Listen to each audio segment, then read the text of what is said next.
El desierto del Sáhara es el más grande del mundo. Ocupa toda África del norte, de este a oeste. Atraviesa diversos territorios que son hoy día países distintos. El conflicto está, y desde hace ya muchos años, en el Sáhara Occidental. Allí, en la parte oeste del desierto más extenso del mundo, no solo se encuentra el mayor obstáculo militar operativo, un muro de 2.720 kilómetros, sino también el conflicto, si no más desconocido, uno de los más silenciados, el último territorio de África aún pendiente de descolonización. Tenemos a Sidi Talebuya, que es saharaui de nacimiento, abogado de profesión, que nos puede hablar más de todo este asunto. Sidi es observador internacional de derechos humanos y presidente de la Asociación de Abogados Saharaui en España. Él nos va a hablar un poquito del contexto, un poquito de la historia y un poquito de cómo se ha llegado a esta situación en la actualidad. Hola Sidi. Hola Marta, un ¿Qué placer tal? estar contigo. Igualmente. Bueno, cuéntanos un poco cómo empieza toda esta problemática y cómo es que se llega a la actualidad sin que se haya solucionado. Bueno, para hacer una breve introducción sobre lo que es el conflicto actual que afecta al territorio del Sáhara Occidental, sería interesante ir unos cuantos de siglos atrás para contextualizar, ¿no?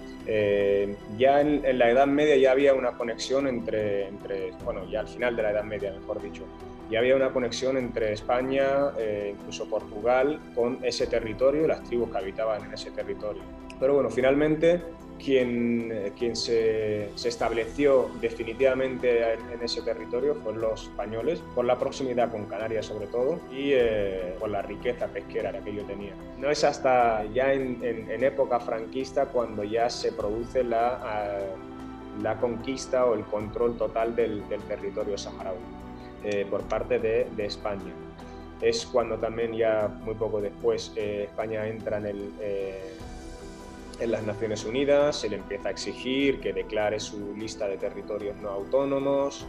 Estamos en los años 50, 60, estamos en una época de descolonización, una ola de descolonización que estaba arrasando por todo el mundo, ¿no? Por todo el planeta, y se sucedían independencias y descolonizaciones de distintos territorios que previamente habían sido colonizados, sobre todo por potencias europeas. Entonces, en el caso de España, España ya empezó con las descolonizaciones, entregó Sidi Ifni y entregó el Rif a Marruecos, procuró la independencia de Guinea Ecuatorial y, sin embargo, con el Sáhara lo mantuvo como una provincia.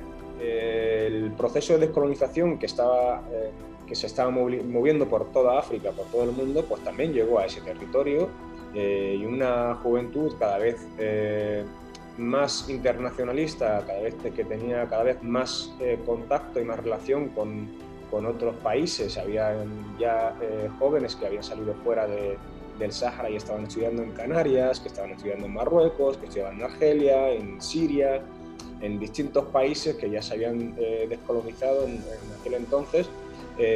Empezaban también a ver y a conocer que existe la posibilidad de que se puede dar la descolonización también de su territorio, y empiezan cada vez un movimiento más fuerte exigiendo la autodeterminación del territorio. Es la organización avanzada para la independencia del Sáhara Occidental, que lideró Mohamed Basiri, que era un periodista saharaui, uno de los primeros saharauis con nivel universitario. Es en el año 1970, en junio, cuando se produce una gran manifestación en el Aaiún, que es la capital del Sáhara Occidental, actualmente ocupado por Marruecos. Pocos días después es detenido Basiri por parte de la Policía Territorial Española y desaparece. Se sospecha, se cree que fue fusilado, pero no se sabe su paradero, y a día de hoy España sigue sin esclarecer qué es lo que ocurrió con este primer líder saharaui por la autodeterminación. Hubo más jóvenes que se fueron sumando y finalmente se constituye el Frente Polisario, que es el Frente Popular de Liberación de Sagi el Hamra y Río de Oro, que son las dos provincias que constituyen el territorio. La parte norte, Sagi el Hamra, y la sur, Río de Oro. Este movimiento ya se lanza en el sentido propio de los movimientos de liberación nacional. Ya no es solamente el diálogo y la política con la metrópoli, sino que ya es directamente enfrentarse militarmente para conseguir la independencia. Todo esto ante la negativa de España de llegar a un referéndum de autodeterminación para ese territorio. En todo este contexto, Marruecos ya reivindicaba soberanía sobre ese territorio, pero la reivindicaba sobre ese territorio, sobre una parte de Argelia, sobre el norte de Mali y sobre toda Mauritania, lo que ellos conocen como el Gran Magreb, y en el 70 plantea una cuestión ante las Naciones Unidas para llevar al tribunal, a la Corte Internacional de Justicia, a La Haya, una reclamación territorial contra España. España no se la acepta en aquel momento, y en el 74, cuando ya España, viendo todo lo que es el contexto en el que estaba, viendo que cada vez las revueltas eran mayores y la adhesión de la población era cada vez mayor al movimiento de liberación, al Frente Polisario, viendo también que en mayo del 74 una comisión visitadora de Naciones Unidas refrenda que efectivamente la mayor parte del pueblo saharaui se sentía representado por el Frente Polisario, España ya empieza a organizar un censo y se propone la celebración de un referéndum. Es en diciembre del 74 cuando Marruecos vuelve a plantear la cuestión ante Naciones Unidas de que tiene derecho a la soberanía sobre ese territorio, de que ese territorio le pertenece, la parte norte solamente, y Mauritania reclamando la parte sur. Es un acuerdo que hace entre Marruecos y Mauritania. Finalmente, Naciones Unidas, en vez de seguir con el proceso que ya estaba más que iniciado y el censo ya hecho y celebrar el referéndum, lo que decide es plantear esta cuestión que le está pidiendo Marruecos y Mauritania ante la Corte de La Haya. En La Haya, en octubre del 75, el 16 de octubre del 75, se dictamina que efectivamente no existen ni han existido vínculos de soberanía entre ese territorio con Mauritania ni con Marruecos. Se vuelve otra vez a la Asamblea General de Naciones Unidas y se mantiene efectivamente que ese territorio es un territorio no autónomo, que tiene una población que es la titular de la soberanía de ese territorio y que tiene que ser descolonizado. La descolonización se tiene que hacer mediante un referéndum libre e imparcial. Estamos en octubre del 75, Juan Carlos asume la jefatura provisional del Estado porque ya Franco en ese momento ya estaba en sus últimas, ¿no? Marruecos seguía presionando con una marcha de civiles y al mismo tiempo también de militares en distintas partes del territorio. Se registran los primeros enfrentamientos armados entre tropas marroquíes y tropas saharauis el 28-29 de octubre. De hecho, ya hay una resolución del Consejo de Seguridad que deplora la marcha marroquí y pide al rey Hassan II que cese en ese hostigamiento. Sin embargo, se empieza ya a urdir y a negociar entre España, Marruecos y Mauritania lo que se conocerían después como los acuerdos tripartitos. Bien, esa declaración de principios de Madrid, que se hace el 14 de noviembre del 75, lo que viene es a constatar una realidad que ya estaba consumada, que es que desde estos 14 de noviembre y es que desde octubre ya Marruecos estaba entrando en el territorio y Mauritania por el sur. Entonces, en esta declaración de principio lo que se dice es que se crea una coadministración tripartita temporal. España y Marruecos en la parte norte, los 2/3 norte, sería administrado por el gobernador español y un adjunto nombrado por Marruecos, y el tercio sur por Mauritania con España. ¿Esos acuerdos son ilegales? No, son ilegales en el sentido de que España no podía ceder el territorio ni a Marruecos ni a Mauritania. Por otra parte, tampoco fueron publicados en el Boletín Oficial del Estado. Entonces, en España tiene que publicarse en el Boletín Oficial del Estado, si no, no existe. En cualquier caso, esa norma, aunque virtualmente se pudiera considerar legal, lo que decía era básicamente ese acuerdo, era que se creaba una coadministración temporal. Tenía una vigencia entre noviembre y 27 de febrero de 1976. En ese periodo se tenía que organizar un referéndum.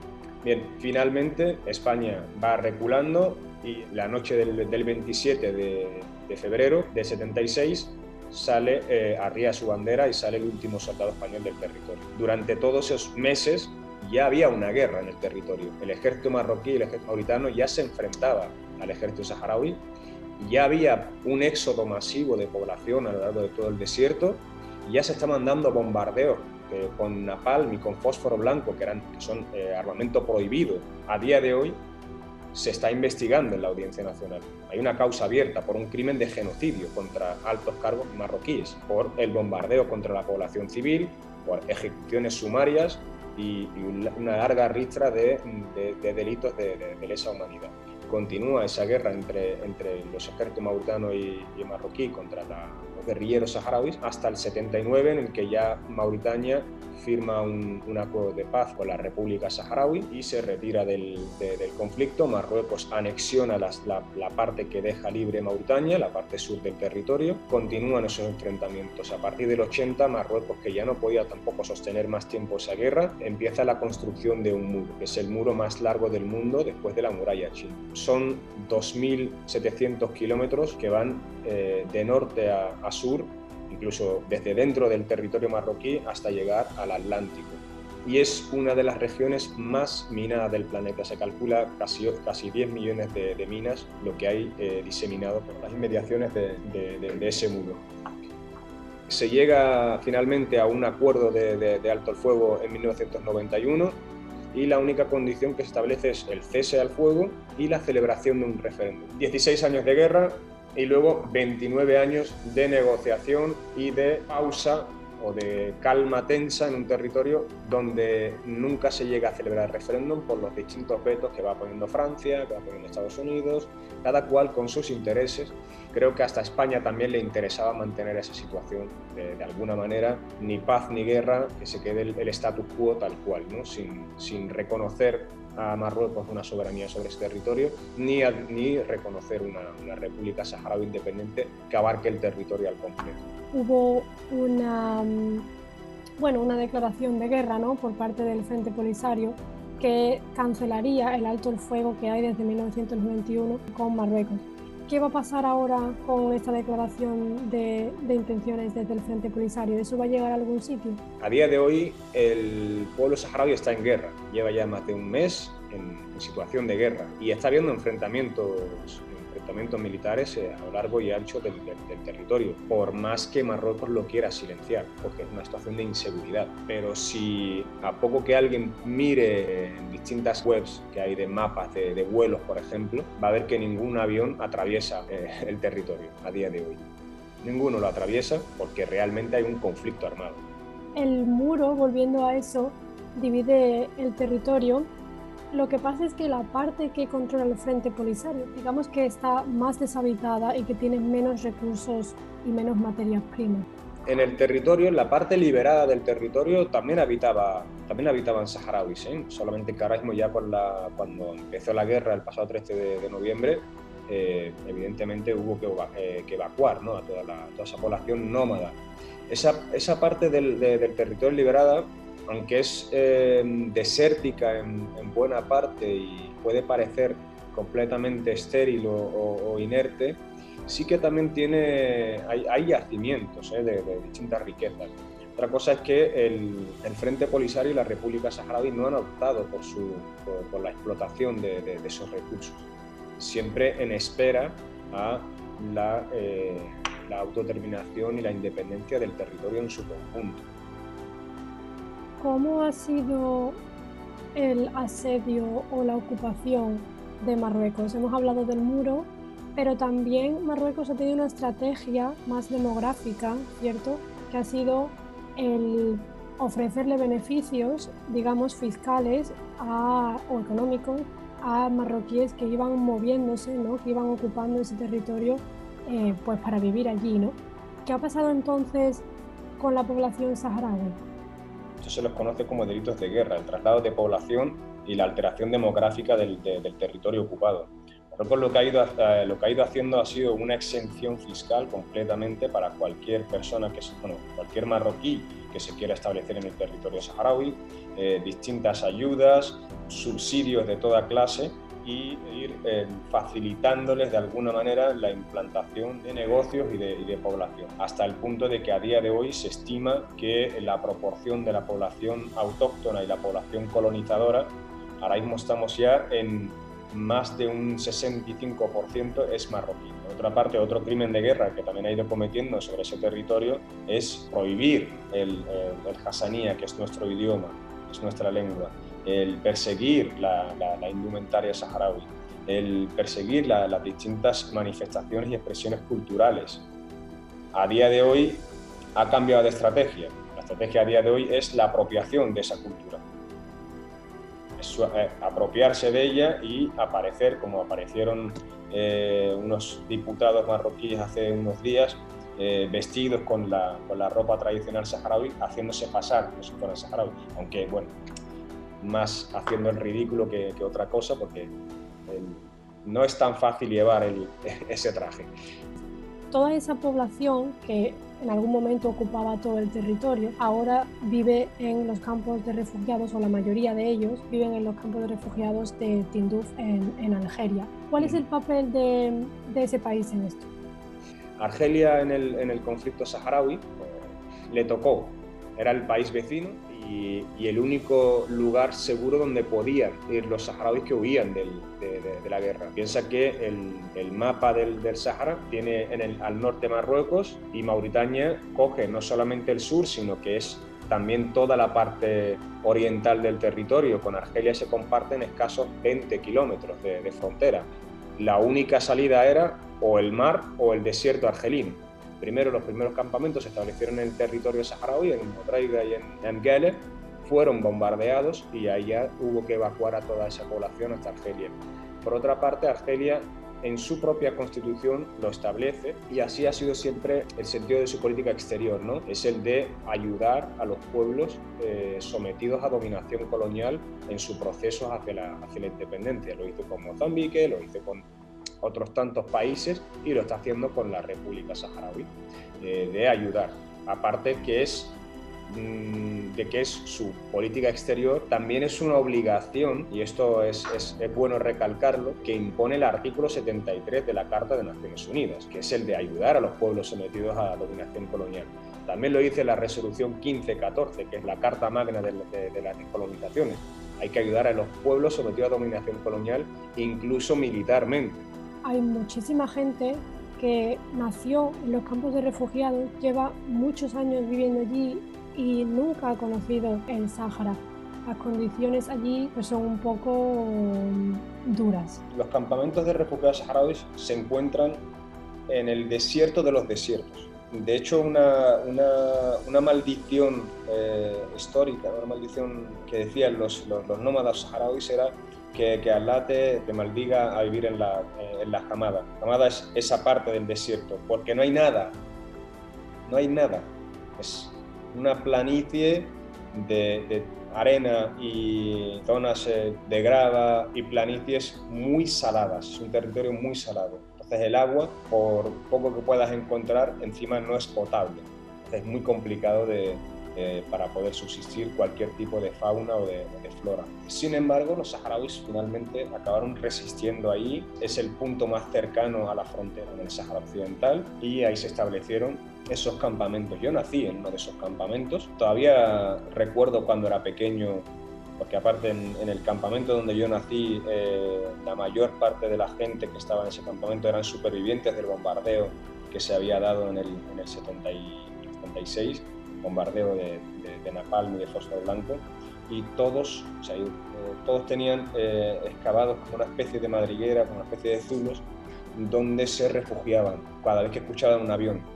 Ya no había peligro realmente, porque la aviación marroquí no podía entrar porque eso era territorio argelino, pero la psicosis, la paranoia era tal que todo el mundo, junto con su jaima, tenía una especie de zulo, y ahí cada vez que escuchaba un avión se escondía. Solo recuerdo que yo era niño por entonces, y hasta bien entrados los 90 seguían estando esos pequeños zulos junto con a las jaimas, ¿no? Y lo construyeron las mujeres porque los hombres estaban en la guerra. Fueron las mujeres saharauis las que llegaron, las que empezaron a construir, las que empezaron a educar, una organización muy bien establecida. No había ningún niño ni ninguna niña que no estuviera escolarizado, aunque no fueran profesores de formación, pero bastaba con que alguien supiera español o que supiera leer en árabe, tú te vas a poner a dar clases de idioma o de tal lengua, de matemática o de lo que sea. La cuestión es que estos niños tenían que estar siempre en la escuela, tenían que estar formándose. Y durante bastantes años se mantuvo esto así. Construyeron sus hospitales, hospitales de campaña, por así decirlo, pero bueno, al final tampoco es que haya muchos recursos para mantener esos centros médicos. Edificios y oficinas administrativas, etcétera, etcétera. hasta hoy, 45 años después, se mantienen de pie. La organización propia de cada uno de los campamentos, si hablamos de, como tú bien dices, son casi ya ciudades, de bastante población que a día de hoy siguen, quienes siguen gestionando y quienes siguen organizando la vida diaria, la administración de todos esos campamentos, todos esos barrios, la siguen teniendo ellas, siguen teniendo las mujeres. Hay algún presidente de distrito, pero la mayor parte son presidentas. ¿Cuánta gente hay viviendo en total? Hay una estimación de unos 300.000, es la estimación. ¿Cómo viven todas esas personas? Pues con bastante imaginación. De hace bastantes años, los saharauis han ido haciendo algún tipo de innovación. A día de hoy se están llevando a cabo pequeños proyectos de huertos unifamiliares en los que, mediante el goteo, agua desalinizada, bien filtrada y demás, y se está consiguiendo hacer pequeñas plantaciones. Pero es verdad que la mayor parte de la cesta básica proviene de la ayuda humanitaria. Cada vez que han ido pasando los años ha ido reduciéndose esa canasta básica. Por suerte para nosotros, al menos en lo que es productos más frescos y demás, Argelia también ha asumido ese papel y continuamente pues, está enviando partidas con fruta, algunas verduras, para que se pueda ir complementando la dieta básica. El papel de las Naciones Unidas aquí y de la comunidad internacional en general, pues quizá no ha sido el esperado, ¿no? España, lo quiera o no, es la potencia administradora del territorio y así se establece en el derecho internacional, así lo recogen las resoluciones de Naciones Unidas, así lo recogen también los tribunales españoles y no tiene escapatoria con respecto a eso, puesto que su condición de potencia administradora solamente cesará en ella en el momento en el que ese territorio deje de ser un territorio no autónomo, ya sea que se integre en otro país, ya sea que se independice o que forme una confederación o lo que decida el pueblo saharaui mediante referéndum. Hasta ese momento España seguirá siendo la potencia administradora y como tal tiene una responsabilidad legal, aparte de moral, histórica, que es lo que siempre se repite desde distintos sectores. Hay una responsabilidad legal. Los saharauis, por desgracia, no fuimos colonizados por Francia ni por Reino Unido o por una gran potencia. Fuimos colonizados por España y finalmente quienes están decidiendo en el mundo y en Naciones Unidas, las 5 grandes potencias: Rusia, Estados Unidos, Francia, Reino Unido y China. Pero la realidad es que los saharauis seguimos siendo la moneda de cambio por parte de lo que se refiere a los distintos políticos españoles. La traición, primero, por parte del rey emérito Juan Carlos I en su día y de Arias Navarro y los posteriores gobiernos, la traición por parte de Felipe González, que se presentó en los campamentos en 1976 celebrando el Día de la República Saharaui, prometiendo y finalmente nunca llegó a hacer ese reconocimiento cuando ocupó la presidencia española. Muy al contrario, incluso llegó a expulsar a la delegación saharaui que estaba en Madrid. Pero en la realidad y lo que es en la práctica, ningún gobierno español ha hecho nada por este pueblo y por cumplir con su obligación. Ya desde la época de Zapatero empieza el declive de la política española con respecto al Sáhara y cada vez la cesión es mayor con respecto a Marruecos. Y a cualquier declaración, a cualquier comentario, hay una oleada de inmigrantes. A cualquier comentario, a cualquier declaración por parte de España, hay una amenaza yihadista. A cualquier... Bueno, es un chantaje. Claro, funciona de esa manera la política marroquí con respecto a España, de chantaje y chantaje y chantaje continuo, hasta el punto de que el propio rey de España no puede visitar Ceuta o Melilla. Tal es el sometimiento que un jefe de Estado tiene vetado una parte de su territorio, ¿no? O sea, eso es algo que da mucho que pensar, ¿no? con respecto a España y su política exterior. Es una pena, la verdad, que esté en la situación. Y de este gobierno pues tampoco se esperaba gran cosa, en el sentido de un posicionamiento real y para conseguir una solución al conflicto. Sigue habiendo detenciones arbitrarias en el territorio, sigue habiendo juicios injustos contra activistas saharauis, sigue habiendo expulsiones de periodistas, de abogados, de observadores de derechos humanos, que visitamos el territorio y somos deportados sin bajar del avión prácticamente. Diputados, eurodiputados españoles han intentado entrar en el territorio como observadores, también han sido expulsados sin ningún tipo de manifestación o de llamada a consulta por parte de las autoridades españolas sobre este hecho, ¿no? Esto te dice mucho lo que implica o lo que significa la posición española con respecto a Marruecos. Aún así, creo que los gobiernos no se esperaban quizá algo o no habían pensado en algo que es la nacionalidad de los saharauis. El Sáhara fue una provincia de España, se llegó a considerar una provincia, como tú has mencionado antes, y al formar parte del territorio español se podía considerar, y bueno, se llevó a distintos tribunales, que los saharauis o que los nacidos en aquel momento tuvieran la nacionalidad española, lo cual significaba que se podía, bueno, que sus hijos podían tenerla también. Hubo un caso que, si no recuerdo mal, se resolvió así, se le dio la nacionalidad a una mujer saharaui, pero este año en verano hubo otra resolución diciendo que eso no funcionaba así, digamos, ¿no? Entonces, ¿qué son los saharauis? Bueno, ¿tienen nacionalidad española? ¿Son apátridas? ¿Son saharauis? ¿Qué son? Los saharauis solo pueden ser saharauis o españoles. A día de hoy, como España es la potencia administradora del territorio, siendo eso un territorio no autónomo, la población de la colonia, al ser de un territorio que no tiene independencia, no puede tener una nacionalidad propia. Tiene que ser la de la metrópoli.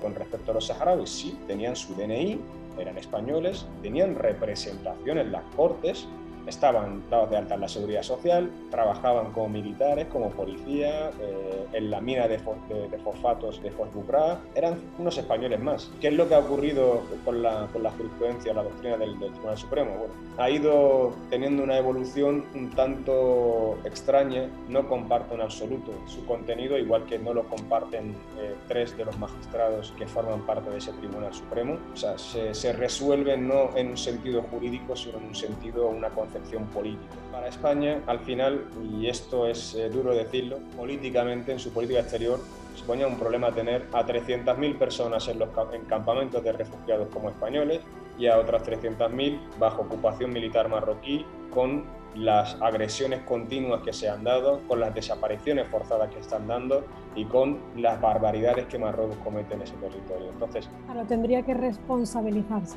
Efectivamente, o sea, su única escapatoria fue esa. En realidad se hizo como una especie de vamos a salvarnos de esto, que nos hemos olvidado de que aquí hay una guerra y que nos hemos dejado aquí unos cuantos de miles de gente que tiene DNI español, que nos va a salpicar de alguna manera.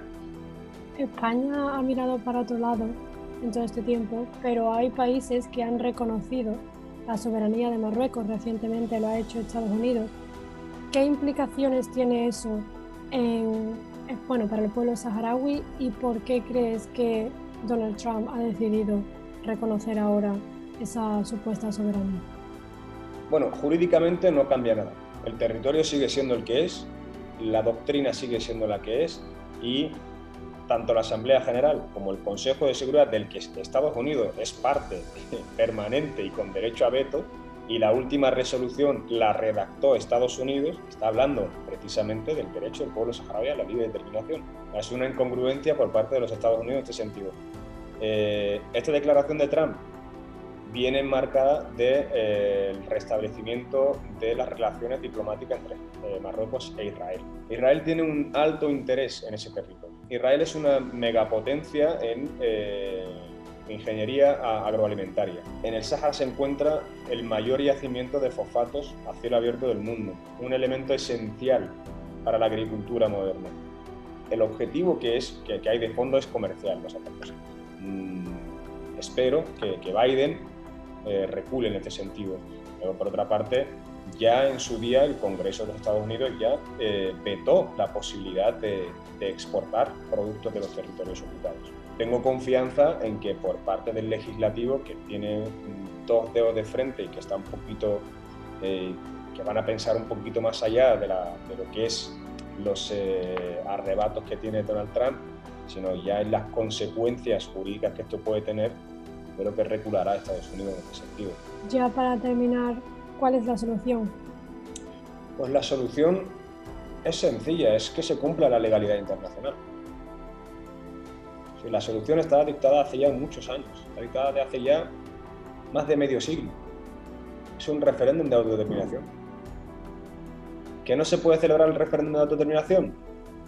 O bien que España asuma su papel, cumpla con su papel y asuma su rol para poder facilitar la celebración del referéndum, o bien que reconozca a la República Saharaui como un Estado soberano y que entienda que ya el pueblo saharaui se ha autodeterminado. Pues muchísimas gracias, Sidi, por tu experiencia, por tu opinión y por tus argumentos.